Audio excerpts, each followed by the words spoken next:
السلام علیکم دوستو، ویڈیو کو دیکھنے سے پہلے ہمارے اس چینل کو سبسکرائب کر لیں اور نیچے موجود بیل آئیکن کو بھی ضرور کلک کر لیں تاکہ ہماری ویڈیوز آپ کے پاس بر وقت پہنچتی رہیں۔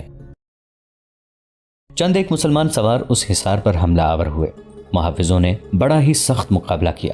رومیوں کی تعداد زیادہ تھی، اس کے علاوہ انہیں اپنے سالار منیاس کے ساتھ دلی محبت تھی، اس لیے وہ جم کر لڑے اور بڑی اچھی ترتیب میں تابڑ توڑ حملے کرتے رہے، لیکن ان کا ہر حملہ یوں بیکار جاتا جیسے ہوا میں ایک گھونسا مارا ہو۔ اس کی وجہ یہ تھی کہ ان کا مقابلہ ایسے سواروں کے ساتھ تھا جو جم کر نہیں لڑتے تھے، ان کا انداز کچھ اور تھا۔ حملے رومی کر رہے تھے اور نقصان بھی انہی کا ہو رہا تھا۔ خالد رضی اللہ عنہ خود بھی سپاہیوں کی طرح لڑ رہے تھے، انہیں اپنے سواروں کو چالیں بتانے کی ضرورت پیش ہی نہیں آتی تھی۔ ایسی ضرورت منیاس کو تھی۔ وہ دیکھ رہا تھا کہ اس کی فوج کی ترتیب بکھر رہی ہے۔ اس نے کسی ایسے مقام پر پہنچنے کی کوشش کی جہاں سے وہ اپنی فوج کو دیکھ کر کوئی چال چل سکتا، مگر مسلمان سواروں نے اس کے محافظوں کا حصار توڑ کر اسے قتل کر دیا۔ میدان جنگ میں یوں ہوتا تھا کہ سالار مارا جاتا اور پرچم گر پڑتا تو فوج میں بددلی پھیل جاتی اور پسپائی شروع ہو جاتی، اس لیے سپہ سالار کی موت پر پردہ ڈال دیا جاتا تھا۔ لیکن منیاس مارا گیا تو محافظوں نے اعلان کر دیا کہ سالار منیاس مارا گیا ہے۔ مسلمان خوش ہوئے کہ رومیوں میں بھگدڑ مچ جائے گی، لیکن رومی غضبناک ہو گئے۔ انہوں نے انتقام انتقام، منیاس کے خون کا انتقام لو کے نعرے لگانے شروع کر دیے اور ان کے حملوں میں شدت پیدا ہو گئی۔ وہ قہر بن گئے۔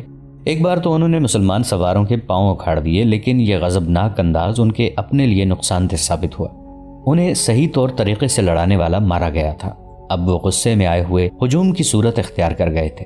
خالد رضی اللہ عنہ نے رومیوں کو اس کیفیت میں دیکھا تو اپنے سواروں کو نئی ہدایات دیں۔ اس کے بعد رومیوں کا جیسے قتل عام شروع ہو گیا ہو، اس کے باوجود وہ پسپا نہیں ہو رہے تھے۔ اس کا نتیجہ یہ ہوا کہ کوئی ایک بھی رومی میدان سے نہ بھاگا اور کوئی ایک بھی رومی زندہ نہ رہا۔ زیادہ تر مورخ متفقہ طور پر لکھتے ہیں کہ منیاس کی فوج کا ایک بھی سپاہی زندہ نہیں رہا تھا اور بھاگا بھی کوئی نہیں۔ مسلمانوں کا جانی نقصان بہت ہی کم تھا۔ معرکہ ختم ہوا تو حاضر کے لوگ جو سب کے سب عیسائی تھے باہر نکل آئے اور خالد رضی اللہ عنہ سے ملے۔ آپ کے خلاف جو لڑے ہیں وہ اپنے انجام کو پہنچ گئے ہیں۔ ایک عیسائی بزرگ نے شہریوں کی نمائندگی کرتے ہوئے کہا، ہم بھی عیسائی ہیں، لیکن ہم آپ سے لڑنے کا ارادہ نہ پہلے رکھتے تھے نہ اب ایسا کوئی ارادہ ہے۔ ہم آپ کی اطاعت قبول کرتے ہیں۔ جس نے ہم سے لڑے بغیر اطاعت قبول کر لی وہ ہماری پناہ میں آ گیا۔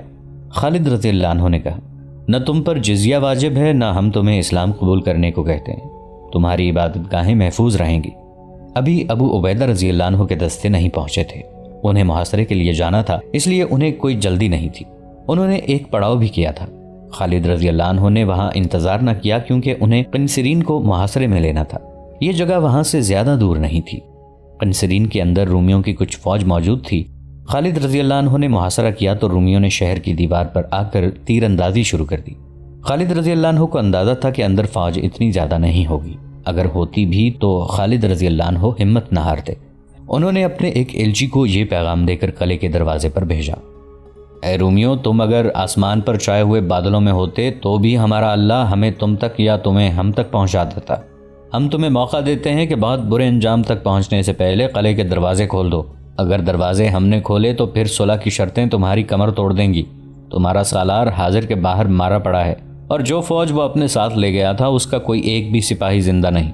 ہم نے تمہیں بہت برے انجام سے آگاہ کر دیا ہے۔ اس پیغام کا خاطر خواہ اثر ہوا۔ قلعے کے دروازے کھل گئے۔ مسلمان فاتح کی حیثیت سے شہر میں داخل ہوئے۔ جزیے کی رقم اور دیگر شرائط طے ہوئیں، جن میں حسب معمول ایک شرط یہ بھی تھی کہ قنسرین شہر اور اس کے شہریوں کی عزت اور جان و مال کی حفاظت مسلمانوں کی ذمہ داری ہے، اور جو شہری شہر چھوڑ کر جانا چاہتا ہو وہ اپنے خاندان کے افراد اور اپنے مال و اموال کو اپنے ساتھ لے جا سکتا ہے۔ جب خالد رضی اللہ عنہ قنسرین کو پوری طرح لے چکے تھے اس وقت ابو عبیدہ رضی اللہ عنہ پہنچے۔ ابو سلیمان، ابو عبیدہ رضی اللہ عنہ نے خالد رضی اللہ عنہ کو گلے لگاتے ہوئے کہا، تجھ پر اللہ کی رحمت ہو، میں حاضر کے باہر رومیوں کی لاشیں دیکھ آیا ہوں۔ ابو عبیدہ رضی اللہ عنہ نے اسی روز مدینہ خلیفۃ المسلمین کو پیغام بھیجا جس میں انہوں نے خالد رضی اللہ عنہ کی اتنی بڑی کامیابی کی تفصیلات لکھی۔ یہ کامیابی اس لحاظ سے بہت بڑی تھی کہ سلطنت روم کے تابوت میں ایک اور کیل گاڑ دی گئی تھی۔ تقریباً تمام مورخوں نے لکھا ہے کہ امیر المؤمنین عمر بن خطاب رضی اللہ عنہ نے یہ پیغام پڑھ کر کہا تھا، اللہ نے خالد کو سپاہ گری اور سالاری پیدائش کے ساتھ ہی عطا فرمائی تھی۔ ابو بکر پر اللہ کی رحمت ہو، وہ مجھ سے بہت بہتر مردم شناس تھے۔ قنسرین سے آگے حلب ایک اور مشہور شہر تھا جہاں رومیوں کی خاصی بڑی تعداد قلعہ بند تھی۔ رومی سالار جو وہاں کا قلعہ دار تھا اس کا نام یوقنا تھا۔ یہ بھی تجربہ کار سالار تھا جس نے بے شمار لڑائیاں لڑیں اور ہر لڑائی میں فتح حاصل کی تھی۔ ابو عبیدہ رضی اللہ عنہ اور خالد رضی اللہ عنہ حلب کی طرف پیش قدمی کر رہے تھے۔ رومی سالار یوقنا کو اطلاع ملی کہ مسلمانوں کا لشکر آ رہا ہے۔ رومی سالاروں نے کچھ عرصے سے یہ سلسلہ شروع کر دیا تھا کہ جب وہ سنتے تھے کہ مسلمانوں کا لشکر آ رہا ہے وہ اپنے دستوں کو اکٹھا کر کے جوشیلی تقریر کرتے اور قلعے سے باہر آ کر لڑتے تھے۔ یہ ایک دلیرانہ اقدام تھا۔ وہ شاید یہ ظاہر کرنا چاہتے تھے کہ وہ مسلمانوں سے نہیں ڈرتے۔ یوقنا نے بھی ایسے ہی کیا۔ وہ حلب سے اپنے دستے نکال کر قلعے سے 6 میل دور آ گیا۔ مسلمانوں کی فوج کے ہراول میں اب بھی خالد رضی اللہ عنہ اپنے سواروں کے ساتھ تھے۔ یوقنا نے اپنے ساتھی سالار منیاس کی طرح مسلمانوں کے ہراول سے ٹکر لینے کا طریقہ اختیار کیا۔ یوقنا کو یقین تھا کہ وہ مسلمانوں کو قلعے سے دور ہی دور ختم کر دے گا۔ اسے بھی منیاس کی طرح توقع ہوگی کہ آمنے سامنے آ کر مسلمان رک جائیں گے اور جنگی ترتیب میں آ کر لڑیں گے۔ اب بھی خالد رضی اللہ عنہ نے ویسے ہی کیا کہ اطلاع ملتے ہی کہ آگے رومی لشکر آ رہا ہے اپنے دستے کو جنگی ترتیب میں کر لیا۔ رومیوں کو دیکھ کر خالد رضی اللہ عنہ نے اپنے دستوں کو روکا نہیں، انہیں 3 حصوں میں تقسیم کر کے پہلوں سے حملہ کر دیا۔ سوار اس طرح گھوم پھر کر لڑے کہ رومی درمیان میں اکٹھے ہو گئے۔ خالد رضی اللہ عنہ نے سامنے سے بھی حملہ کر دیا۔ خالد رضی اللہ عنہ کا یہ جارحانہ انداز یوقنا کے لیے غیر متوقع تھا۔ اس نے جو سوچا تھا اس کے الٹ ہوا اور اس کے دستوں کے قدم اکھڑ گئے۔ اس معرکے میں بھی رومیوں کی تعداد مسلمانوں کی نسبت زیادہ تھی۔ یوقنا کے دستے حوصلہ ہار بیٹھے۔ اس نے پسپائی اختیار کی اور قلعے میں چلا گیا۔ یہ قلعہ پہاڑی کے اوپر تھا اس لیے اسے سر کرنا بہت مشکل تھا۔ مسلمانوں نے قلعے کا محاصرہ کر لیا۔ یوقنا نے متعدد بار اپنے دستوں کو باہر نکال کر مسلمانوں پر حملے کروائے لیکن جانی نقصان کے سوا اسے کچھ بھی حاصل نہ ہوا۔ یوقنا کو امید یہ تھی کہ شہنشاہ ہرقل کمک اور رسد بھیجے گا۔ اسے شاید معلوم نہ تھا کہ تمام تر شام میں مسلمان پھیل گئے ہیں اور اب اسے کہیں بھی کمک نہیں مل سکتی۔ اس نے دستوں کو باہر نکال کر حملوں کا سلسلہ روک دیا اور قلعے میں دبک کر بیٹھ گیا۔ مسلمان کسی نہ کسی طرح قلعے میں داخل ہونے کی کوشش کرتے رہے لیکن کامیاب نہ ہو سکے۔ 4 مہینے محاصرے میں گزر گئے۔ قلعے کے اندر رومی ایسے پریشان اور خوفزدہ ہوئے کہ یوقنا نے ایک روز اپنا ایلچی باہر اس پیغام کے ساتھ بھیجا کہ وہ ہتھیار ڈالنے پر تیار ہے۔ یوقنا کو امید نہیں تھی کہ خالد رضی اللہ عنہ اس کی شرط کو تسلیم کر لیں گے۔ اس کی شرط یہ تھی کہ اسے اور اس کی فوج کو قلعے سے چلے جانے دیا جائے۔ اس کے ایلچی نے جب واپس آ کر اسے بتایا کہ مسلمانوں نے اس کی شرط مان لی ہے تو وہ حیران رہ گیا۔ نہیں، اس نے کہا، ایسا نہیں ہو سکتا کہ فاتح اس فوج کو بخش دے جس نے اس کے آگے ہتھیار ڈالے ہوں۔ میں جانتا ہوں کیا ہوگا، جب نہتے سپاہی باہر نکلیں گے تو مسلمان انہیں قتل کر دیں گے۔ آخر وہ وقت آ گیا جب یوقنا کے دستے بغیر ہتھیاروں کے باہر نکلے اور مسلمانوں کی فوج کے درمیان سے گزر گئے۔ یوقنا کو سب سے پہلے نکلنا چاہیے تھا لیکن وہ آخر میں بھی باہر نہ نکلا۔ خالد رضی اللہ عنہ قلعے میں گئے تو یوقنا نے ان کا استقبال کیا۔ اے رومی سالار، خالد رضی اللہ عنہ نے کہا، تو جا سکتا ہے۔ ابن الولید، یوقنا نے کہا، میں نہیں جاؤں گا۔ اگر میں تمہارے ساتھ رہنا چاہوں تو مجھے کیا شرط پوری کرنی پڑے گی؟ اسلام قبول کر لے۔ خالد رضی اللہ عنہ نے کہا، پھر تیری حیثیت یہی رہے گی جو اب ہے۔ بے شک میری یہی خواہش تھی، یوقنا نے کہا۔ اس نے خالد رضی اللہ عنہ کے ہاتھ پر اسلام قبول کر لیا اور اگلے ہی معرکے میں اس نے ثابت کر دیا کہ وہ اسلام کا وفادار سالار ہے۔ انطاکیہ شام کا ایک بڑا شہر تھا۔ اس کی اہمیت یہ تھی کہ شہنشاہ ہرقل نے اسے اپنا ہیڈ کوارٹر بنایا تھا۔ یہیں سے وہ احکام، کمک اور رسد وغیرہ اپنی فوج کو بھجوایا کرتا تھا۔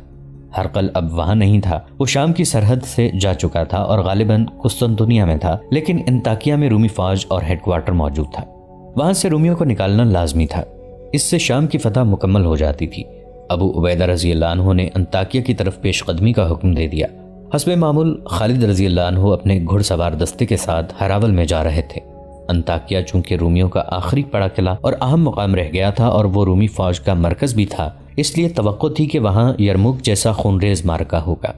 ابو عبیدہ رضی اللہ عنہ اور خالد رضی اللہ عنہ نے اپنے مجاہدین کو آگاہ کر دیا تھا کہ آگے کیا خطرہ ہے۔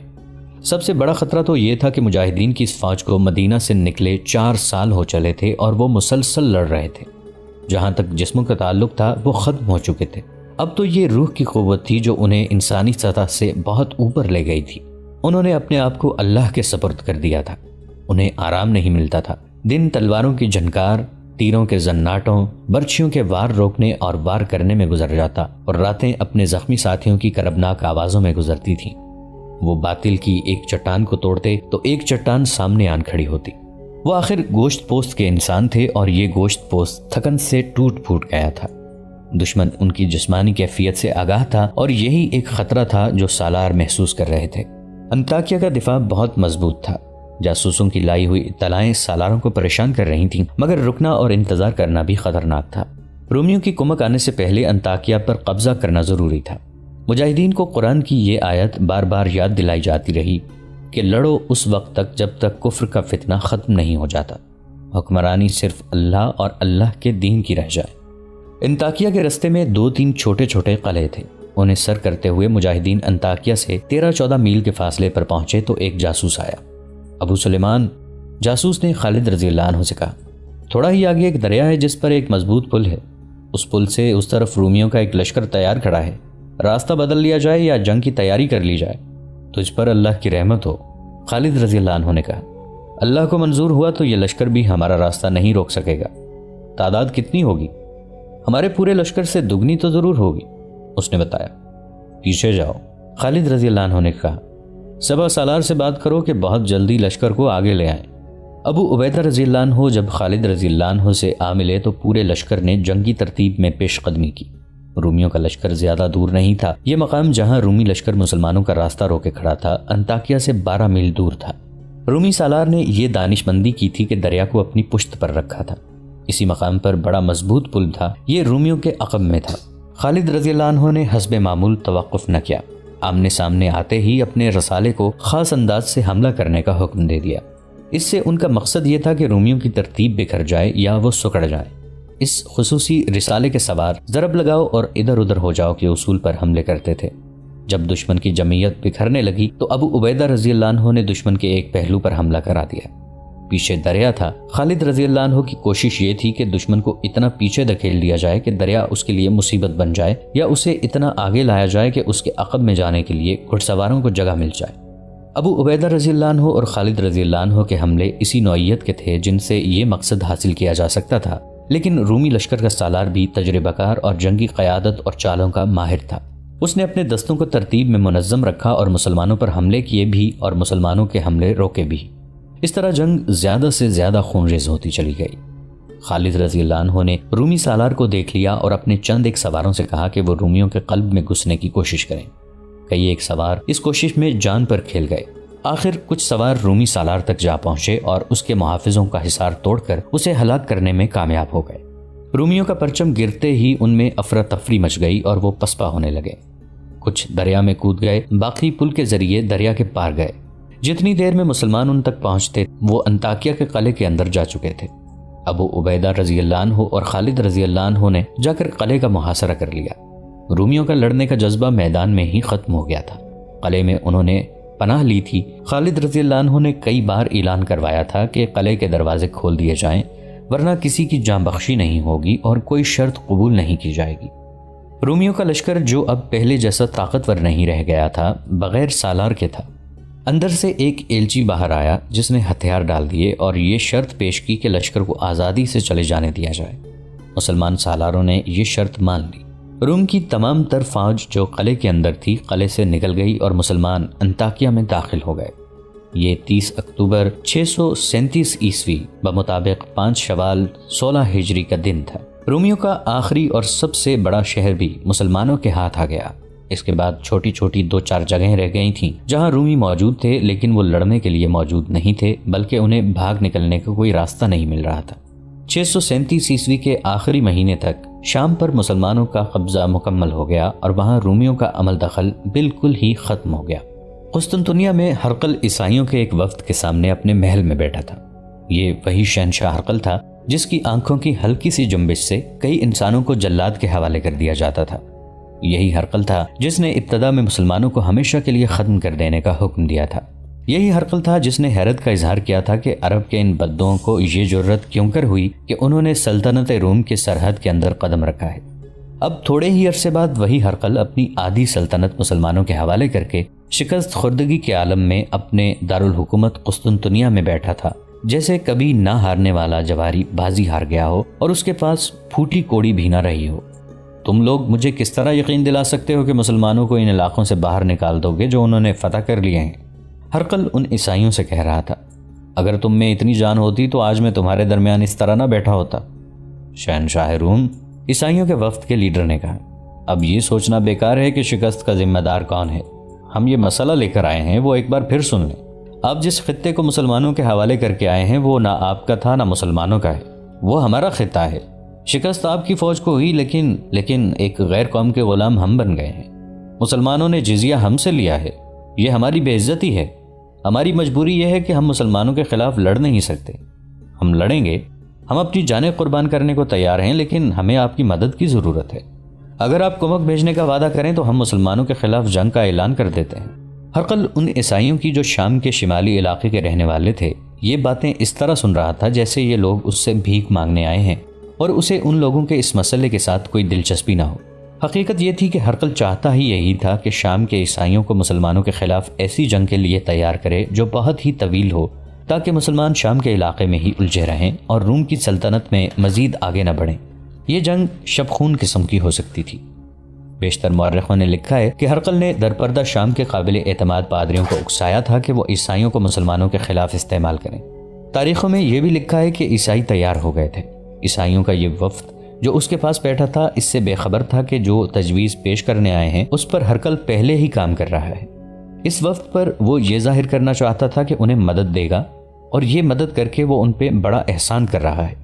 آخر میں ہرقل نے انہیں کہا کہ وہ واپس جا کر اپنے پادریوں سے ملیں اور پادری انہیں بتائیں گے کہ اس تجویز پر کس طرح عمل درآمد ہوگا۔ اس نے انہیں یہ بھی بتایا کہ عیسائی جب مسلمانوں پر جگہ جگہ حملے شروع کریں گے تو ہرقل انہیں کمک کی صورت میں اپنی فوج دے دے گا۔ مسلمانوں نے اپنے جاسوس تمام علاقے میں پھیلا رکھے تھے، جن میں ایسے جاسوس بھی تھے جو عیسائی بن کر عیسائیوں کے ساتھ رہتے اور پادریوں کے مرید بنے ہوئے تھے۔ ان میں سے بعض شام سے نکل کر جنوبی ترکی تک چلے گئے تھے۔ یہ علاقہ سلطنت روم کا حصہ تھا۔ ایک روز ایک جاسوس نے شمالی شام کے جاسوسوں سے رپورٹیں لے کر ابو عبیدہ رضی اللہ عنہ کو آ کر بتایا تھا کہ عیسائی وسیع پیمانے پر جنگی تیاریاں کر رہے ہیں اور ہرقل نے انہیں کمک دینے کا وعدہ کیا ہے۔ اس کے بعد 2 جاسوس اور آئے جنہوں نے اس قسم کی رپورٹیں دی۔ ان سے بڑی خوفناک صورت سامنے آئی۔ عیسائیوں کا اجتماع بہت زیادہ تھا۔ ابو عبیدہ رضی اللہ عنہ اور خالد رضی اللہ عنہ کو احساس تھا کہ عیسائیوں کے خلاف ٹکر بہت خطرناک ہوگی۔ اس کی وجہ یہ تھی کہ رومی جن علاقوں سے بھاگے تھے وہ ان کے نہیں تھے، وہ تو بھاگ کر اپنی باقی سلطنت میں جا پناہ گزین ہوئے تھے۔ یہ خطے دراصل عیسائیوں کے تھے۔ مسلمانوں کی اطاعت قبول کر کے انہیں کوئی معاشی، معاشرتی یا مذہبی پابندی نہیں تھی، لیکن وہ مسلمانوں کی غلامی قبول کرنے پر آمادہ نہیں تھے۔ لڑائی کی صورت میں اگر انہیں شکست ہوتی تو ان کے لیے کوئی پناہ گاہ نہیں تھی، اس لیے انہوں نے جنگ کی تیاریاں ایسے پیمانے پر کی تھیں جو ان کی فتح کا باعث بن سکتی تھیں۔ جاسوسوں سے پوری رپورٹ لی گئی کہ لڑنے والے عیسائیوں کی تعداد کتنی ہوگی، ان کے ہتھیار کیسے ہوں گے اور ان کی قیادت کیسی ہوگی۔